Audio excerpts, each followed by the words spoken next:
একটা গান গাইতাম, আজহারি আবার আসবে ফিরে কোরআনের ময়দানে, আমির হামজা সুর ছড়াবে কোরআন কি গজলে আর গানে। শুনেছেন আপনারা? এর আগে শুনেছেন? এই গানটা গাইতাম তখন যখন আজহারি ভাই এই দেশ ছেড়ে মালয়েশিয়াতে এখনো আছেন, কিন্তু এই মালয়েশিয়াতে থাকতে হয়েছে বাংলাদেশে বাতিলের ষড়যন্ত্রের কারণে। বলেন ঠিক না বেঠিক? আমার আজকের মাহফিলের প্রধান মেহমান যিনি মুহতারাম আমির হামজা ভাই 3টি বছর কারারুদ্ধ জীবন যাপন করেছেন বাতিলের রোশানলে।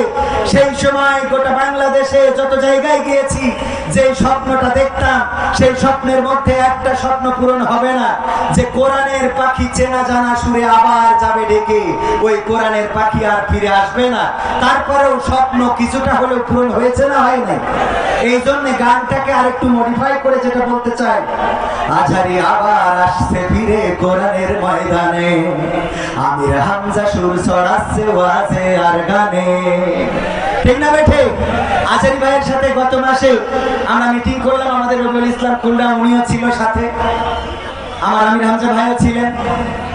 আজহারি ভাই বললেন খুব তাড়াতাড়ি বাংলাদেশের মানুষের কাছে ফিরবো ইনশাআল্লাহ। বলেন আবার বাংলাদেশের জমিনে ফিরবেন। এই জন্য আমি লিখেছি, আজহারি আবার আসছে ফিরে কোরআনের ময়দানে, আমির হামজা সুর ছড়াচ্ছে ওয়াজে আর গানে।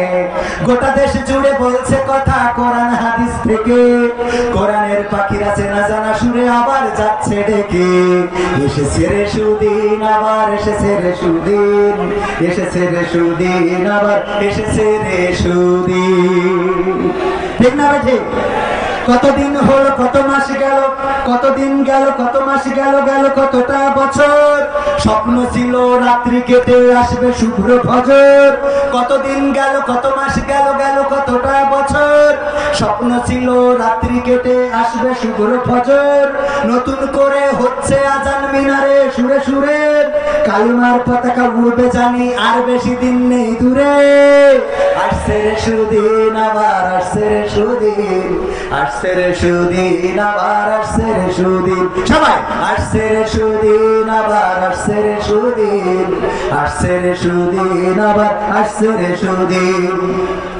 কত শত জন পথ চেয়েছিল আবার দেখা হবে, নুরানি রূপে মিষ্টি মুখে কোরআনের কথা কবে। কত শত জন পথ চেয়েছিল আবার দেখা হবে, নুরানি রূপে মিষ্টি মুখে কোরআনের কথা কবে। ওদের দিয়েই আলোকিত হবে সোনার বাংলাদেশ, দুঃখ ভুলে গিয়ে সুখ খুঁজে পেয়ে বলবে বাত বেশ। আসছে রে সুদিন, আবার আসছে রে সুদিন, আসছে রে সুদিন, আবার আসছে রে সুদিন, আসছে রে সুদিন, আবার আসছে রে সুদিন, আসছে রে সুদিন, আবার আসছে রে সুদিন। ওদের মূল্য বোঝনি যারা, বলছি তারা শোনো, এপারেই তো সব শেষ নয়, ওপারের দিন গোনো। ঠিক না বেঠে? খেলা কি শুধু এপারে হবে নাকি ওপারেও হবে? ওপারেও হবে, ওপারেও খেলা হবে, এপারে খেলা শেষ না।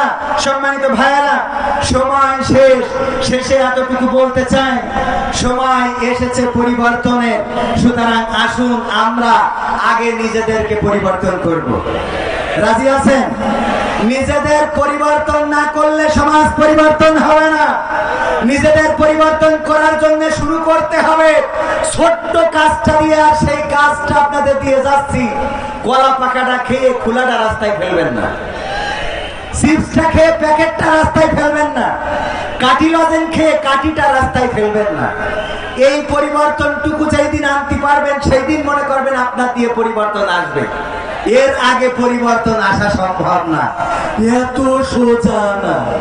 সর্বশেষ আর একটা কথা না বলে পাচ্ছি না, কি দিন ছিল আর কি দিন আইলো। কথা বলার সময় ডানে ভাই আল্লাহর ওলিরা থাকতো, আল্লাহর ওলিদের চিন্তা করেই কথা বলতে হতো। চৌগাছায় এক চেয়ারম্যান বসা বলতেছে, আমি চেয়ারম্যান সাহেব বললাম যাক মাশাআল্লাহ বসেন। উনার পক্ষে সব কথা বললাম, পদ্মা সেতু হয়েছে, মেট্রো রেল হয়েছে, দেশে কত উন্নয়ন, বিদ্যুৎ যায় তা কারেন্ট যায় না, দেশে এত কিছু হচ্ছে, টানেল হচ্ছে, রাস্তাঘাট কলকারখানা, উন্নয়নের কোনো শেষ নাই।